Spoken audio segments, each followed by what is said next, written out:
আবাসের বাড়ি ফিরিয়ে অভিষেক বন্দ্যোপাধ্যায়ের শুভেচ্ছা বার্তা পেলেন ডায়মন্ড হারবারের যুবক আনিসুর রহমান। ডায়মন্ড হারবার আবাস যোজনার বাড়ি ফিরিয়ে সাংসদ অভিষেক বন্দ্যোপাধ্যায়ের শুভেচ্ছা বার্তা পেলেন ডায়মন্ড হারবারের মরিগাছির গৃহ শিক্ষক আনিসুর রহমান।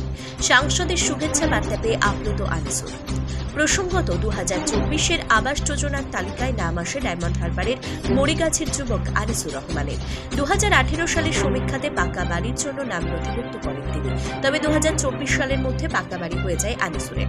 তাই আবাস যোজনার তালিকায় নাম আসলেই সেই বাড়ি ফেরত দেওয়ার জন্য লিখিতভাবে ব্লক প্রশাসনের কাছে আবেদন করেন।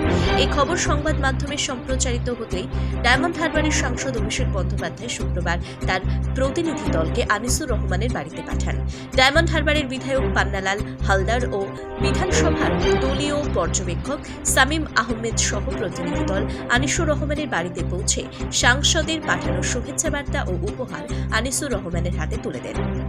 সাংসদ অভিষেক বন্দ্যোপাধ্যায়ের পক্ষ থেকে অভ্যর্থনার শুভেচ্ছা বার্তা পেয়ে আপ্লুত মরিগাছির গৃহ শিক্ষক আনিসুর রহমান। আজকের দিনে কি হলো, কেন এই উপহার দিল, কে দিল, কিভাবে দিল?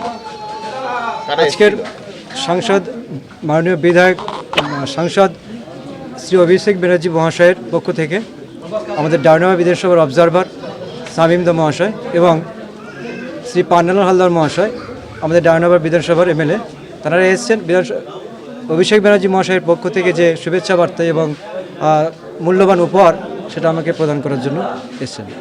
তো কি মনে হচ্ছে এটা থেকে পাওয়ার পরে কি মনে হচ্ছে? নিজেকে অত্যন্ত খুশি মনে হচ্ছে। আর আরেকটা জিনিস এই মুহূর্তে আমার মনে হচ্ছে যে মাননীয় সাংসদ শ্রী অভিষেক ব্যানার্জি মহাশয়ের সঙ্গে আমার মতামতের বা মতাদর্শের কিছুটা মেলে, কারণ তিনি সমাজের সর্বস্তরের মানুষের কথা ভাবেন, খুব নিখুঁতভাবে তিনি পর্যবেক্ষণ করেন, যেটা প্রত্যন্ত গ্রাম থেকে কীভাবে সাধারণ একটা ছেলে বা যে কোনো জিনিসের যে যথাযথ মূল্যায়ন করা। আর এই কাজটাকে আমি এটা তেমনভাবে মনে করি না। আমি মনে করি যে একটা মানুষ হিসেবে যে নৈতিক দায়িত্ব বা কর্তব্য যেটা করা দরকার এমনি, সেটাই আমি করেছি। কি করেছেন?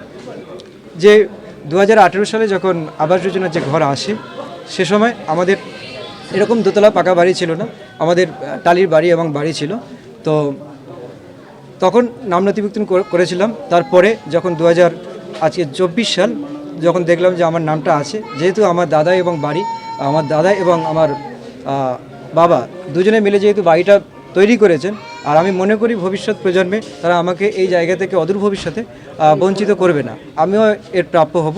তো সেজন্য এই মুহূর্তে আমার কোনো ঘর বা বাড়ির প্রয়োজন নেই। যদি আমার প্রয়োজন আগামী 10 বছর 15 বছর পর যদি কখনো প্রয়োজন হয়, তো তখনই আমি গ্রহণ করব। আর আমি চাই যে আমার এই জায়গাটা যারা সাধারণ মানুষ, যারা গরিব মানুষ, যারা প্রকৃত প্রাপ্য, তারা সেই বাড়িটা ফিরে পায়। আমি এটা চাই, যারা প্রকৃত যোগ্য এই বাড়ি। সম্মান জানানো সাংসদ, সেই জায়গা থেকে কি বলবেন? কতটা ভালো লাগছে? আমার অত্যন্ত আনন্দ লাগছে। তো এরকম একটা জিনিস পেয়ে তো আমার অত্যন্ত ভালো লাগছে। এবং শ্রী অভিষেক ব্যানার্জি মহাশয় আমার স্মৃতির মণিকোঠায় যুগ যুগ ধরে চিরস্মরণীয় থাকবেন এরকম একটা কর্মের জন্য। আর শুধু এই কর্ম নয়, এমনি অন্যান্য বাকি কাজগুলো অত্যন্ত সুন্দরভাবে তিনি করেন। কি নাম আপনার? আমার নাম আনিসুর রহমান।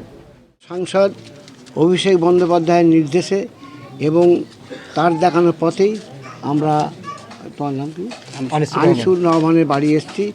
আমরা অভিষেক বন্দ্যোপাধ্যায়ের প্রেরিত যে উপহার, সেই উপহার দিয়ে গেলাম।